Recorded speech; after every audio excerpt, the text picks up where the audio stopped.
This sermon is dedicated to the ministers meeting in Tulsa this weekend who are trying to find a way to serve God's people in difficult circumstances.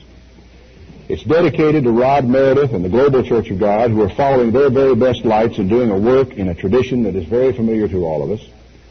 It's dedicated to the leadership of the United Church of God, AIA, who are following their best lights and organizing themselves to serve the Great Commission of the Church of God.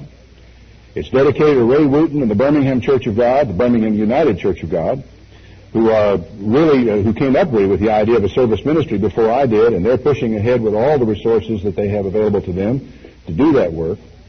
But most of all, it's dedicated to all the little community churches who are blazing new trails, trying new ideas, overcoming setbacks, and generally serving God and His Son with the meager resources that they have.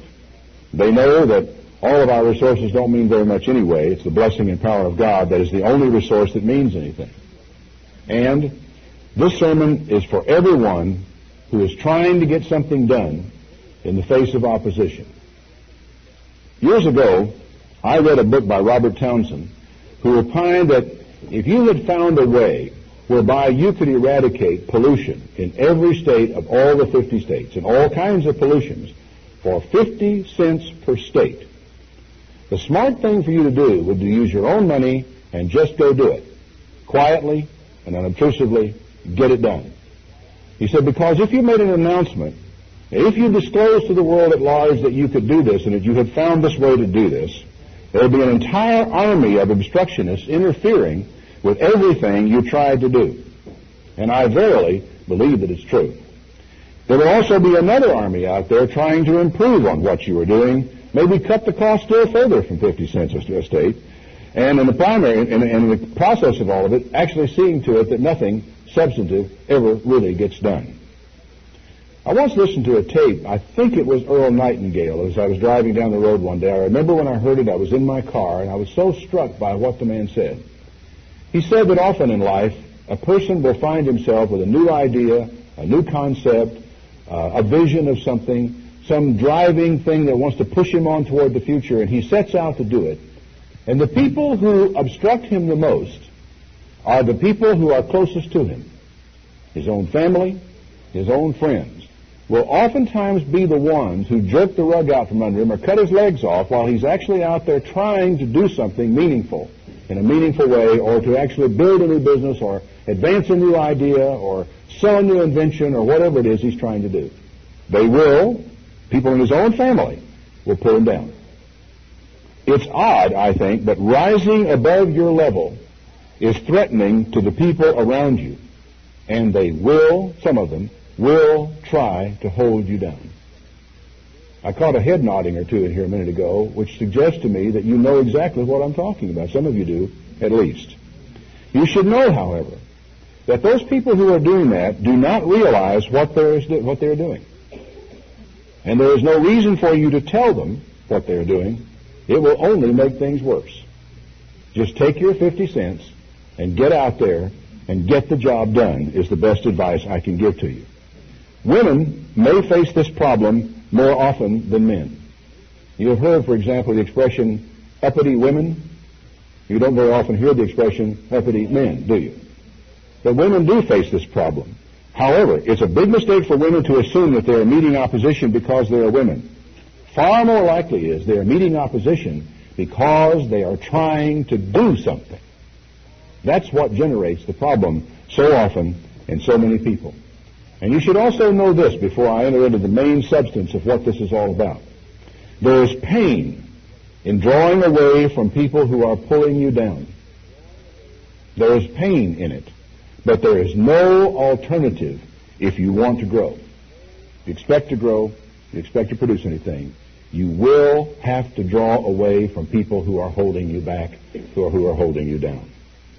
Now, there is a man in the Bible who is the archetype of all obstructionists. You may very well not have heard of him. His name may fall strangely on your ears. Actually, there were two men, and I'll come to them in just a moment. You may never have heard of him, but he serves as a foil to the man who is the archetype of all those who win over obstructionism.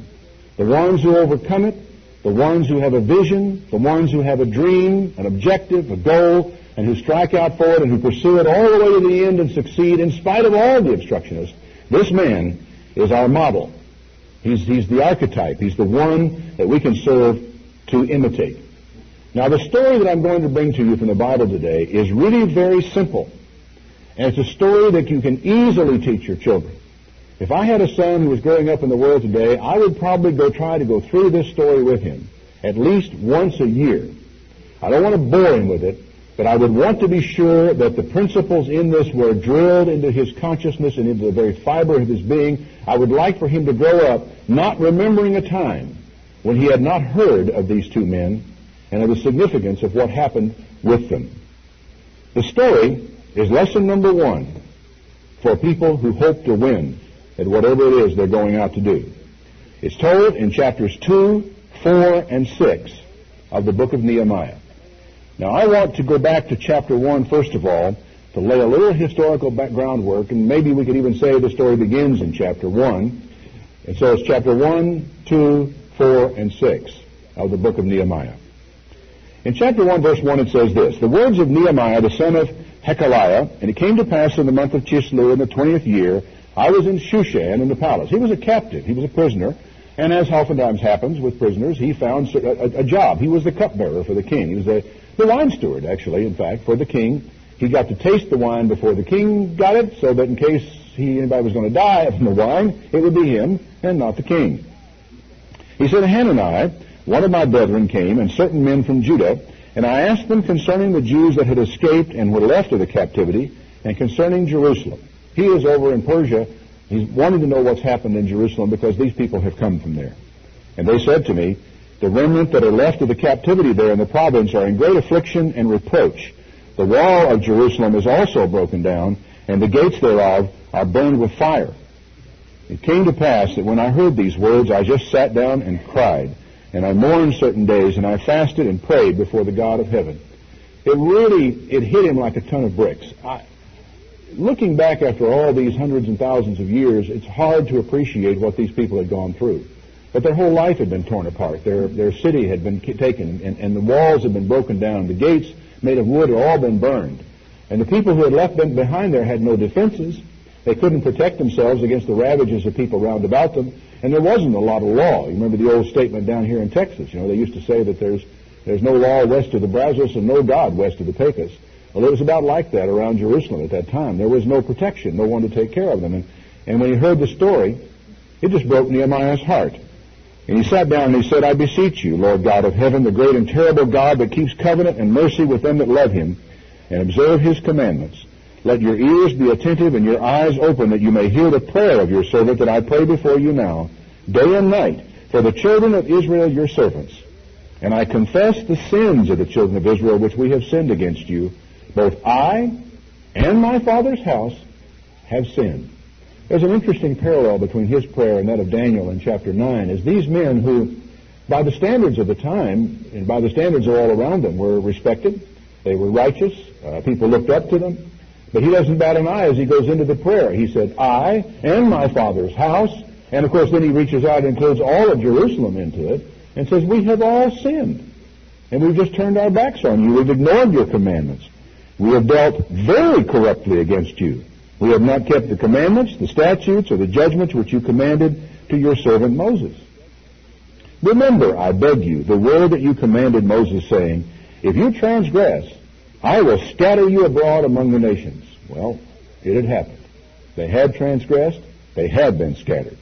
"But if you turn to me, and if you keep my commandments and do them, though there were of you cast out to the uttermost parts of the heaven, I will gather them back from thence." Wow. Remember your promise. You said you would scatter us. But you also promised that if we would turn back to you, you would take us back, even if we were scattered, out to the outermost parts of the heaven, which Nehemiah couldn't have even imagined that anybody would go out there. And yet, in a figure of speech, he spoke of it. And now we live in a time when it's all really quite possible that somebody could have been shot off into the outer reaches of the heaven and would have to be brought back from there. The thing that is so striking to me as the prayer goes on, and I won't read all of it to you, as he begs God to look upon them, to consider their plight, and to bring them back out of captivity. The point to remember is that Nehemiah was motivated. He was very strongly motivated.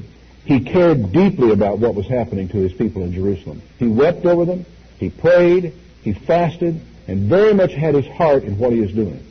And I will say this to anyone who is moving ahead in life, anyone who has a goal and objective, and if you're beginning to find yourself with opposition beginning to show up to it, we're going to find out very shortly whether you really care, whether you really are motivated as this man was, whether you really do have what it takes to go on with it. Because in this particular case, the motivation, the caring for his brethren in Israel, and his ability to keep his eye focused on what he was doing and his hand to the task was the difference between winning and losing for Nehemiah. So motivation, desire, caring is the primary thing. If you don't have that, you don't have anything.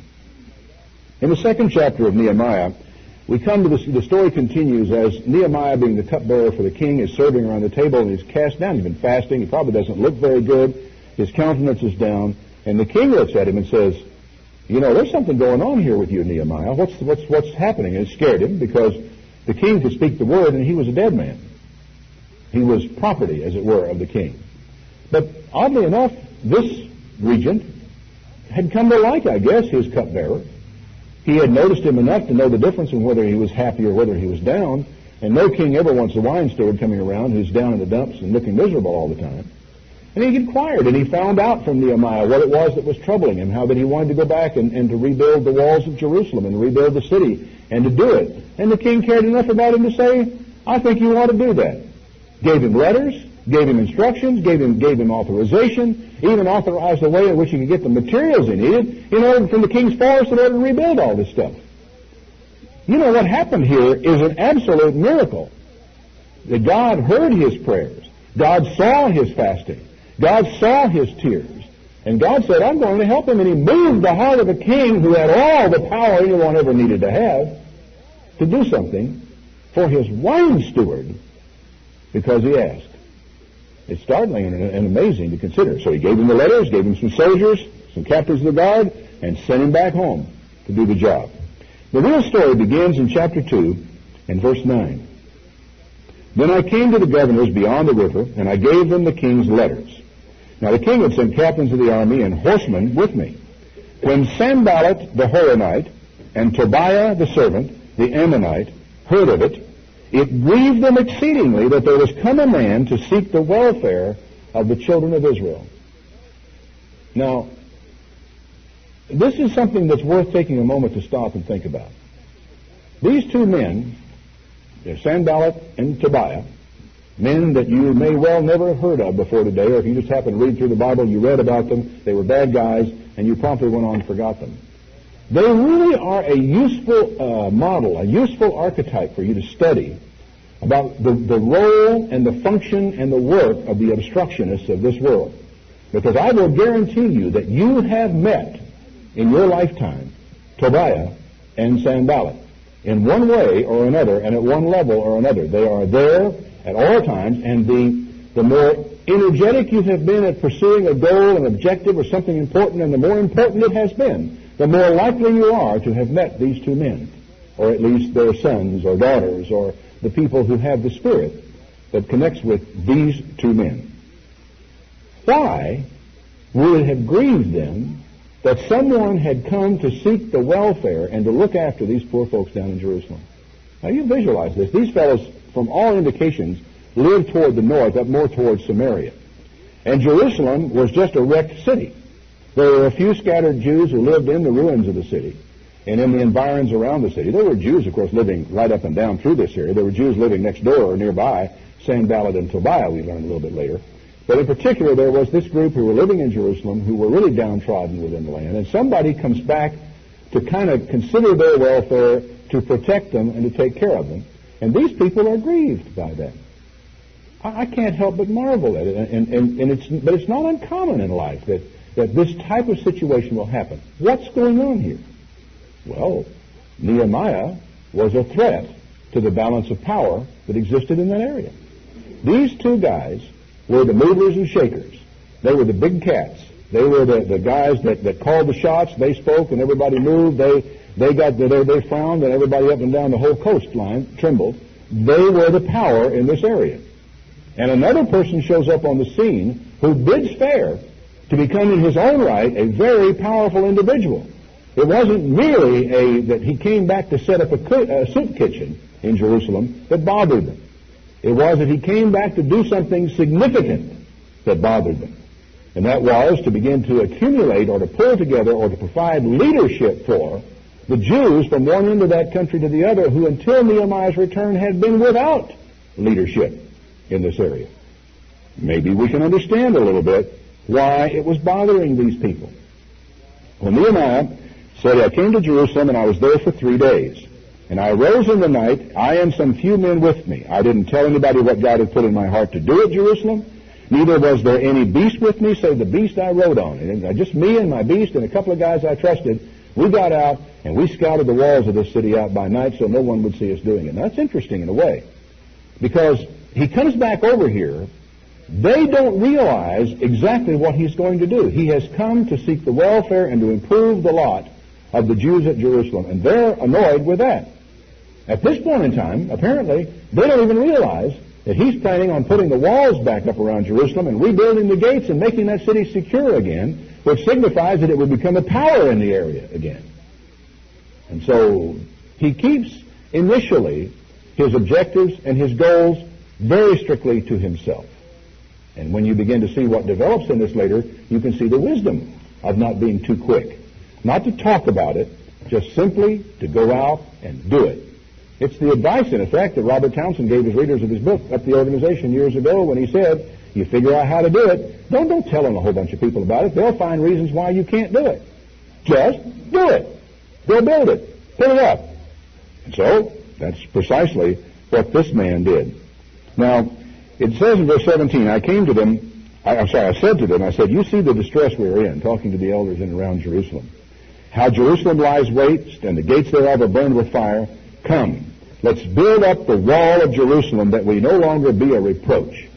People are looking down on us. People are making fun of us. People are degrading us, and they're taking advantage of us at every turn. Let's put the walls back up. Let's build the gates, so we're not going to be a reproach among these people anymore.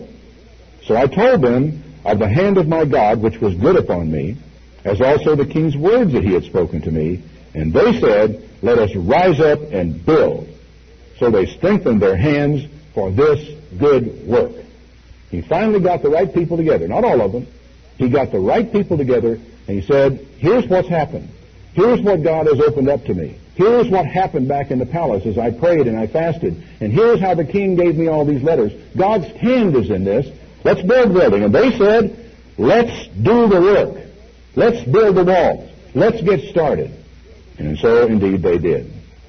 And when Sanballat and Tobiah heard it, they laughed us to scorn and despised us and said, what are you going to do? Are you planning to rebel against the king? They couldn't believe their eyes. They thought it was ridiculous. They made fun of them. They ridiculed them as they took the initial steps. I guess the first they knew about it was people were out there moving rocks around and putting some of them on top of one another, and in absolute disbelief they looked down and says, what do you people think you're doing down here? You're going to rebel against the king. And I answered and said, the God of heaven will prosper us. Therefore we his servants will arise and build, but you have no portion, nor right, nor memorial in Jerusalem. This is our work. We're going to set about and do it. Get out of the way. Get out of the way. He didn't make any threats at them. He didn't want to take anything that they had. He wanted to build the walls of the city, and he says, it's not your job. I'm not asking you for help. I'm not looking for anything for you. We're going to go ahead and get the job done. God will prosper us. Really short speech, isn't it? Not a lot of explanation, because frankly, when you're dealing with Sanballat and Tobiah, explanations are useless.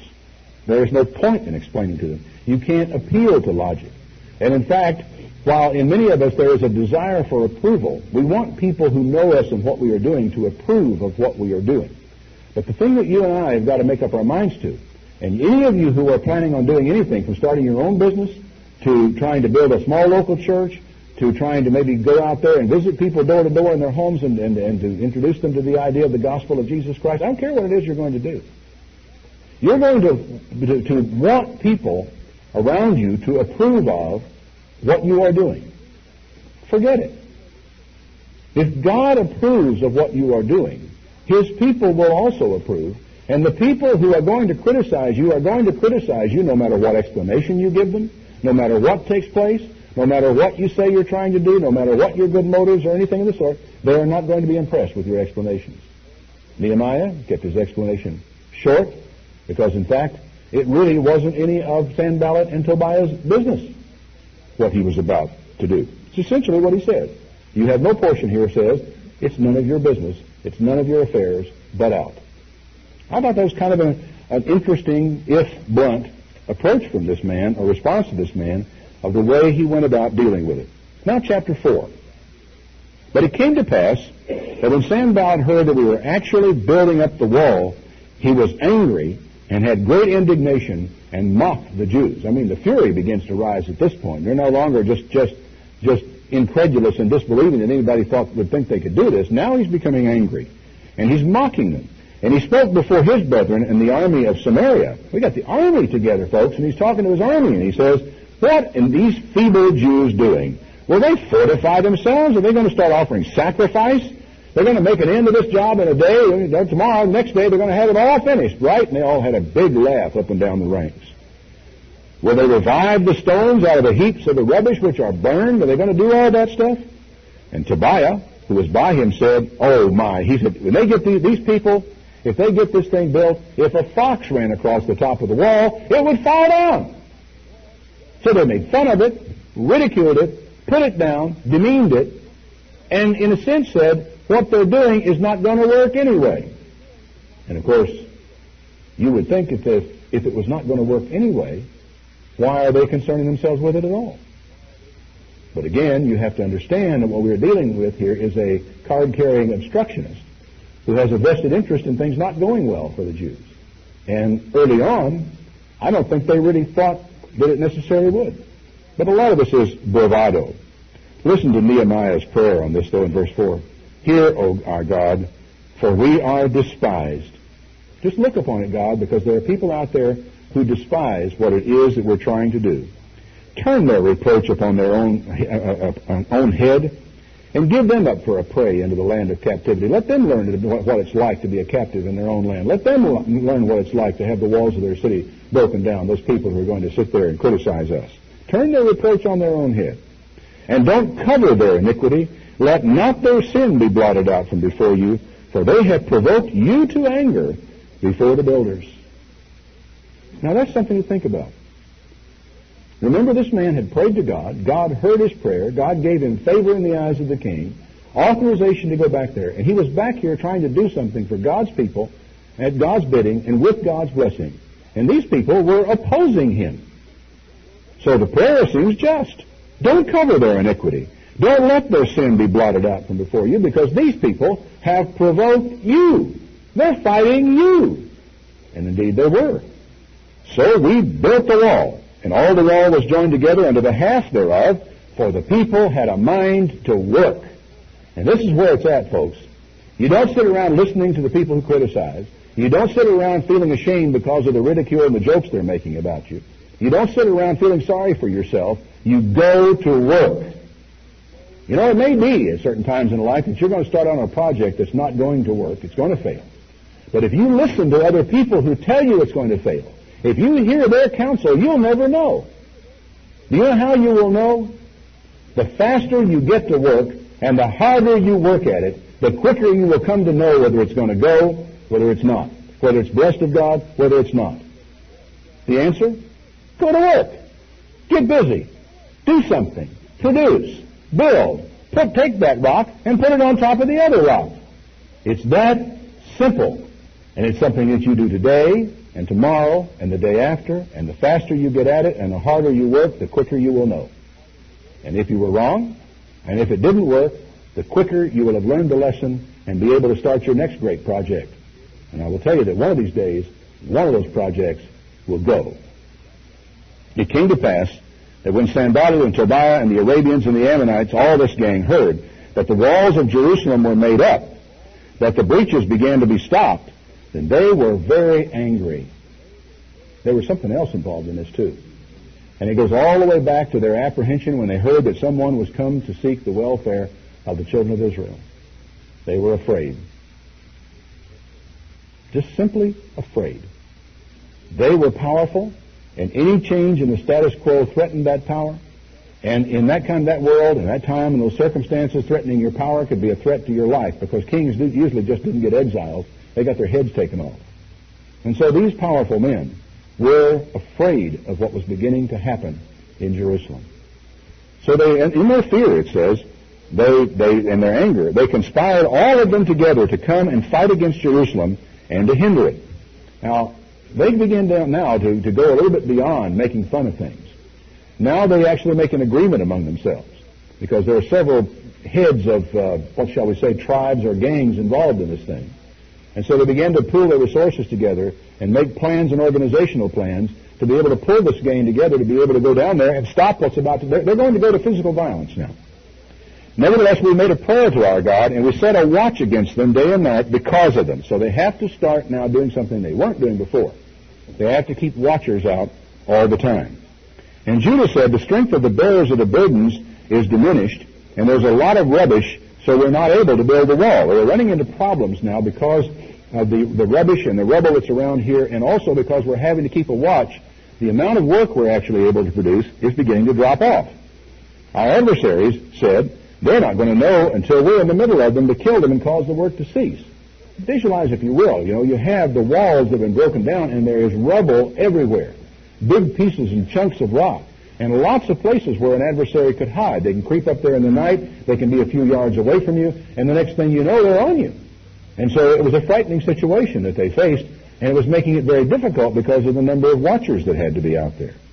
It came to pass that when the Jews who lived near Tobiah and Sanballat came, they said to us 10 times, from any place you go out there, you're at risk. Any place you put your foot, any corner you turn, you can be facing these people. So I sat in the lower places behind the wall, and on the higher places I even set the people after their families and with their swords and their spears and their bows. And I looked and rose up and said to the nobles and the rulers and everybody else, don't be afraid of them. There is a key. There's one of the most important things to learn. If fear comes upon you, make your preparation. And don't stop your work, but make your preparations and go ahead. One of the reasons why people will fight against you, one of the reasons they'll pull you down, is because they are afraid of you. And if they're afraid of you, why should you be afraid of them? Get with the work. Go ahead, he said. Remember the Lord, who is great and terrible, and fight for your brethren and your sons and your daughters and your wives and your houses. And it came to pass, when our enemies heard that it was known to us, and God had brought their counsel to nothing, that we were able to get back to work on the wall, every one of us. They never came up. As soon as all these fellows found out that they would be resisted, they didn't even join the fight. Because at heart, people like this are cowardly. They're afraid. They're afraid to tackle a project like the one you're about to do. They're afraid to go down the road that you're trying to go down. They're afraid to put their shoulder to the wheel and go forward. And they're afraid of what may happen if you succeed in what you're doing. They are fearful people. And so here are these people. They get their armies together. They probably outnumber the people in Jerusalem. They have the tactical advantage. But when they know they are going to be opposed, they give up. Just give up. It came to pass from there on out that half of my servants worked in the work, and the other half of them held the spears and shields. The bows and the habergeons and the rulers were behind all the house of Judah. And I love this verse 17 and 18. They which builded on the wall, and they that bare burdens with those that carried, everyone with his hands wrought in the work, and with the other hand they held a weapon. They didn't stop work. They never stopped work. They had a tool in one hand and a weapon in the other hand, but they did not let themselves be deterred from building the wall. This man had a singleness of vision and a singleness of purpose that we ought to envy and we ought to imitate with every fiber of our being. That we know what it is we want to do, and we have a passion for it, and we care about it. We need to put our shoulder to it, and we need to work at it. And we don't need to let people scare us out of doing it. We don't need to let people distract us from doing it. We don't need to have people have us stopping to do the work and then go off and have to defend ourselves against this, that, or the other thing. Whatever you do, you keep doing the work. For the builders, every one of them had his sword girded by his side, and so he built. And he that sounded the trumpet was by me. And so I said to the nobles and the rulers and the rest of the people, the work is great and large, and we're separated far from each other upon the wall. Now, that kind of makes me think of what's happening to us even today in the churches. You know, the work is a great and a large work to be done. And we're separated upon the wall. We're a long way from each other, all the way up and down it. But each one of us can work where we are, and we carry our weapon in our hand, which in our cases is going to have to be a spiritual weapon, and we get on with it. In what place, therefore, you hear the sound of a trumpet, resort there to us. Our God will fight for us. So we labored in the work. Half of them held spears from the rising of the morning until the stars came out at night, and likewise the same thing I said to the people. Let everyone with his servant lodge inside of Jerusalem, but in the night they may be a guard to us, and labor on in the day. Sleep with a guard, labor through the day. So neither I, nor my brethren, nor my servants, nor the men of the guard which followed me, none of us put off our clothes for anything except to wash during this whole period of time. Dedicated. Focused. Going to do this job, come hell or high water. And so it is that they went to work every day with a sword in one hand and a hammer in the other, and they got out there and they did the job, and at night they slept in their clothes in case they had to fight for themselves through all this period of time against this bunch of jackals who were trying to hinder them in doing the work. Chapter 6. Now it came to pass, and here's where things start getting a little bit interesting and a little bit tricky, because the adversary, generally speaking, when he's defeated on one field, does not give up. You should also bear in mind a scripture that I haven't mentioned yet in this sermon. There's the one that says, you need to remember, brethren, that we don't wrestle against flesh and blood. We wrestle against wicked spirits in high places and principalities and powers, that there's a spirit world out there, and it doesn't give up and it doesn't get tired. Don't ever assume that physically you will be able to outlast, endure, overcome the spirit world out there, because of that you are not capable. But God is capable, and God can see to it that you win. Now it came to pass when Sanballat and Tobiah heard that I had built the wall, and there wasn't a breach left anywhere in the wall, although at that time I had not set up the doors upon the gates. We had not actually gotten the wooden gates put up. That Sanballat and Geshem sent to me, saying, come over here and let's meet together in one of the villages in the plain by Ono. Or let's have a parley here. We want you to come down and visit with us. But they thought to do me mischief. So the next step along the way is espionage. It's dirty tricks. It's let's get this guy out of Jerusalem where we can get at him. And I sent messengers to them, and I love this verse. This is one of my favorite verses in all the Old Testament. And it's been kind of a mantra to me down through the years. You know, I had the blessing of teaching Old Testament survey for nearly 7 years in England. I had to go through this every year with the students. But this verse is always a high point for me. I sent messengers to them saying, I am doing a great work so that I cannot come down. Why should the work cease while I leave it to come down to you? You want to talk? I can't leave. I'm sorry. I can't come down and talk. I am doing something more important than talking. I'm doing, I'm building, I'm working. Yet they sent to me 4 times after this sort, and I answered them every time in the same way. Why should I leave the work that God gave me to do and come down there to talk to you people? Talk is cheap. Then sent Sanballat his servant to me in like manner the 5th time with an open letter in his hand, wherein it was written, it is reported among the heathen, and Gashmu says it, that you and the Jews think to rebel, for which cause you build the wall, so you can be their king according to these words. And not only that, we have heard, ever hear that kind of expression before? We have heard that you have appointed prophets to preach of you at Jerusalem, saying, there's a king in Judah. And now we're going to report it to the king according to all these words. Unless you come down and let's take counsel together and let's talk this over. Now, what a slimy technique. They begin to trot out the rumors, and they quote Gashmu, whoever in the world Gashmu is. I suppose he was somebody whose word was trusted, somebody that, well, everybody will believe this if Gashmu is saying it. It has to be true, but it wasn't. true at all. He said, I sent to him saying, and then, notice how the length of this explanation.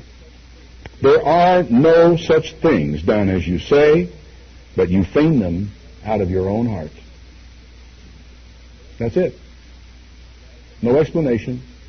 That's something a person would really do well to notice. No explanation, no defense. It isn't true. There's no such thing. You feign it out of your own heart. For they all made us afraid. The objective of what they were doing was to make us afraid so our hands would be weakened from the work, that the work would not be done. And here's another prayer. Now therefore, O God, strengthen my hands. What's the objective of all this? It's to weaken the hands from the work so the work doesn't get done. I mean, the machinations that Satan has got, the devil has got, the obstructionists of the world who do it as easily as they breathe because they don't really understand what they're doing, have more ways, more angles, more little things that they can trip you up with, more things that they can distract you with, pull you off to one side, get you involved in discussions on this and counsel on that, and how we can talk and we can talk and we can talk and we can go on talking, and while we are talking, nothing is actually being done.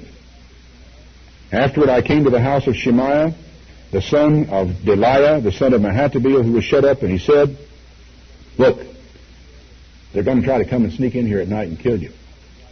He said, let's meet together in the house of God within the temple, and let's shut the doors of the temple, for they're going to come to kill you. Yes, in the night they will come to slay you, so we'll be safe in the temple. There are doors there, there are walls there, and they're thick and so forth. Let's go hide in there so these people can't get at you in there. I know you better stay awake tonight because they'll be creeping about. And I said, do you think a man like me is going to flee? Another one of my favorite lines out of this whole section. Should a man such as I flee? What kind of a person do you think I am anyway? You think I'm going to run from these cowards? And who is there, being in my place, would go into the temple to save his life? I will not go. This is a person that was close to him, supposedly. And he comes in there and starts weakening, he wants to see his knees tremble, I guess. He's afraid. He may be afraid and begins to try to transmit his fear to him. And this happens. This happens. Sometimes even among your friends and among your family. They are afraid, and without really realizing what they're doing, they start transmitting their fear to you. And he said, don't you understand the responsibility that I have? I don't know that this is altogether saying I'm the kind of a man that I am is not going to flee. I think in a sense what he's saying is a person who is in my position, if I expect to continue to have any leadership over the people of Israel at all, cannot be seen as a coward, and I can't go hiding myself in the temple because it's not right. I should not be in there. I won't go. The strength of the man, the single-mindedness of the man has got to be admired, and I'll tell you something else, not only admired, it ought to be imitated. It ought to be imitated by us in our life when we do find a vision. Sometimes we have a hard time finding the vision. Sometimes we have a hard time getting to the place to where we have the passion. But when we do have the vision and we do have the passion, we'd better start turning our back on the people who are weak in our knees and weak in our hands and cause us to be afraid. Get on with the job. Put another brick on the wall. Lay some more bricks. Put another course up there. Make some more mortar. Do something that's going to build something. Stop trying to tear stuff down. And don't let people deter you from the work. I perceived that God had not sent him, but that he pronounced this prophecy against me, for Tobiah and Sanballat had hired him. The guy was a prophet. Supposed to be. He was supposed to be a man that God spoke to, and he would come to him and say, yeah, I'm a prophet of God. God's told me this. You can come in here. And he says, he didn't do that. Sanballat and Tobiah had hired him. And he was hired so I should be afraid, and I would do this thing and sin. Why? So they would have a matter for an evil report so they could reproach me. There's somebody out there looking for an evil report to reproach everybody who is really working hard to try to serve God. And that's why in the initial part of this, I talk about all those people who are trying and working and trying and working. And they're going to face opposition, and people are going to be trying to cut their legs off every time they turn around. And they ought to go right ahead with what's ahead of them. They ought to work at it. But people are going to try to bring up evil reports and to reproach people. And in the process, they're going to hinder the work of God.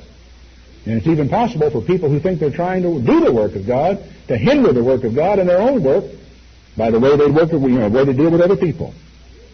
My God, look on, think about Tobiah and Sanballat according to these their works, and the prophetess Noadiah and the rest of the prophets who would have put me in fear. Intimidation, fear tactics, little hints, little threats, little things tossed back and forth, sinister little remarks that people like to make, all of which are carefully crafted to create an atmosphere of fear. And I will tell you something, the work of God does not prosper in an atmosphere of fear. If you're going to be afraid, you might as well go out and dig ditches. You might as well go sell real estate, go sell insurance, go get some job in the world, although you're going to have your troubles there if you're afraid. But the righteous is bold as a lion, and the wicked flee when no man pursues. The fear is the thing you've got to watch out for. So the wall was finished in the 25th day of the month, Elul, in 52 days. It took all 52 days for all this stuff to be going on. And it came to pass, when all our enemies heard it, and all the heathen that were around us saw these things, they were much cast down in their own eyes, for they finally perceived that this work was wrought of God. Imagine that. Can you imagine yourself in the position of having resisted somebody and struggled with somebody and criticized somebody and passed rumors on about somebody down along the line, only to find out that God really was behind it after all? You'd feel. But I'd feel rotten. And I think I'd be on my face before God, realization that I had been in opposition to something that He was actually behind. They were much cast down in their own eyes when they came to realize that they had actually been fighting against a project that God had been behind all along. But it didn't even end here. After this comes the politicking. Listen to what it says. It says, moreover, in those days the nobles of Judah sent many letters to Tobiah, and the letters of Tobiah came to them. They were still communicating back and forth with these people. And there were many in Judah sworn to him, because he was the son-in-law of Shechaniah, the son of Erah, and his son Johan had taken the daughter of Meshullam, the son of Berechiah. There were all these marriages and alliances and people swearing to one another. And they reported his good deeds before me and uttered my words to him. And Tobiah still kept sending letters to put me in fear. And you know, apparently, it just never, ever ends. And if you're going to do anything, if you're going to accomplish anything, you've got to make up your mind to the fact that it's never going to end. And you've got to put your hand to the plow and not let back and get on with the job at hand and do what it is you've got to do, regardless. It's not going to end. But in the end, the people who win are the people who have the single-mindedness and the determination to do the work and not stop and talk to people about the work and not be put in fear and to lead them to stop work. All of the objectives that these people had were just to stop the work. Nehemiah could have been friends with all these people if he had just stopped the work. That's all. He probably could have prospered, probably could have lived like a fat cat. Everything in his life would have been just fine if he would have just stopped the work. Now, what you have seen here in this passage of the Scripture is the classic archetype of obstructionism, of the people who get in the way, because there are two kinds of people involved in this. There are people who do the work and the people who get in the way. The people who get in the way make fun of the people who are doing the work, they belittle their efforts. These guys plan violence against them. They attempt distractions. They raise and repeat false stories and rumors and pass them all over the place about people who are actually out there doing the work. They attempt intimidation of these people because they'll be happy if they will just drop back to our level, if they'll just do things our way, if they'll just quit doing whatever it is out there that they're trying to do, or take it down a ways, or do something of that nature. It'll be all right. And they tried to create an atmosphere of fear. Always watch out for that fear. And they continued politicking even after they had lost. Long list of stuff. Now, the other man who is the archetype of the winner, Nehemiah. Two things. He never lost sight of his objective. The building of the wall and the building of the gates and the closing and making secure of the city was all he cared about. He ate, drank, slept in his clothes for it, and did it. He never lost sight of the objective. And two, he never quit working. Even when he had to hold a spear in one hand and a hammer in the other, a sword in one hand and a trowel in the other. Whatever it was, he never quit working. Now, it's been said 1,000,000 times in the history of man. I'll say it again to you today. If you're smart, you'll never let this get away from you. Nothing worthwhile is ever easy. And frankly, the difficulty that goes with it is almost always in proportion to how worthwhile the thing is. The more worthwhile, the more difficult. The more worthwhile, the more opposition. The harder you work at it, the more the detractors. The harder you go after it, the more fear people will try to generate, and the more threatening you are to people who aren't doing anything.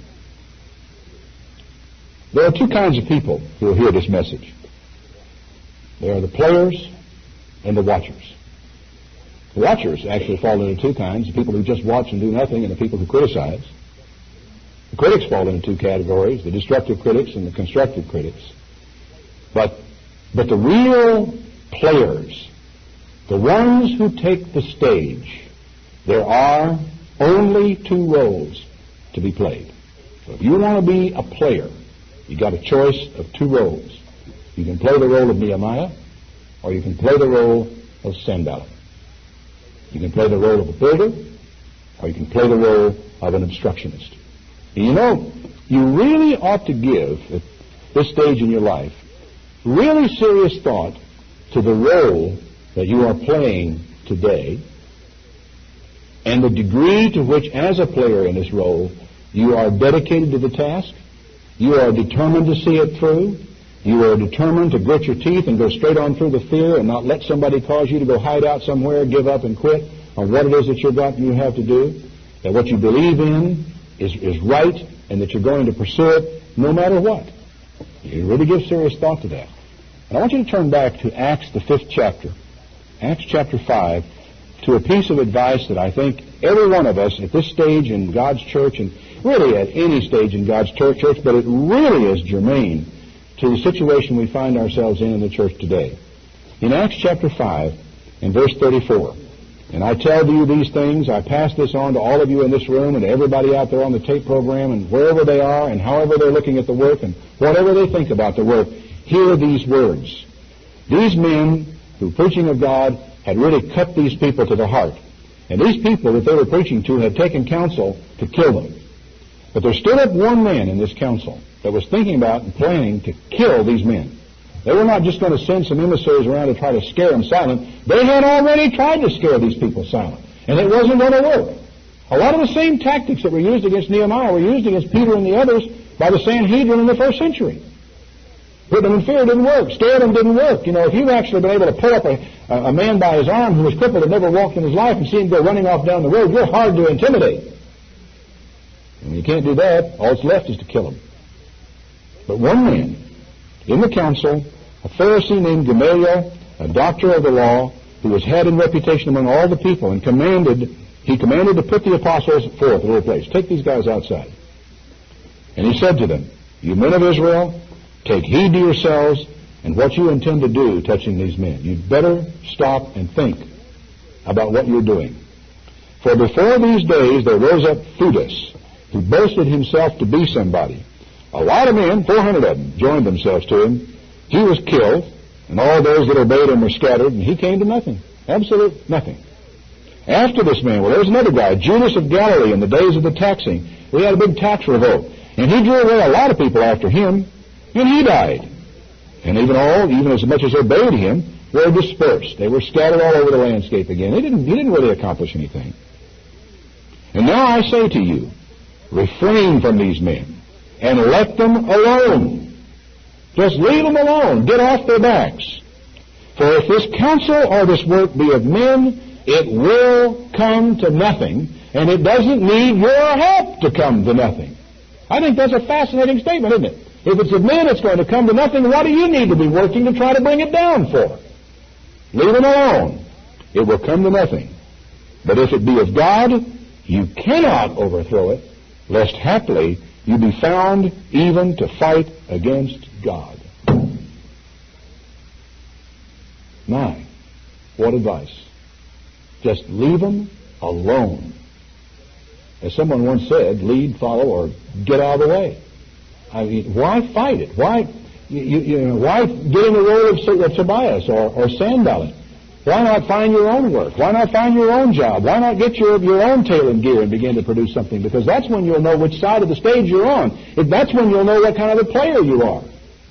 Whether you're an obstructionist who's getting in the way and may even be hindering the gospel of Jesus Christ, or whether you're someone who is a builder, one who puts things together, one who makes things happen. There is a God in heaven, I say, not necessarily, who looks down upon men, who empowers men, who confuses and scatters his enemies, who strengthens the hands of those who serve him. If you look to him, if we trust him, if we have confidence in him, we should not be trying to do his work for him, but are giving attention to our work for him.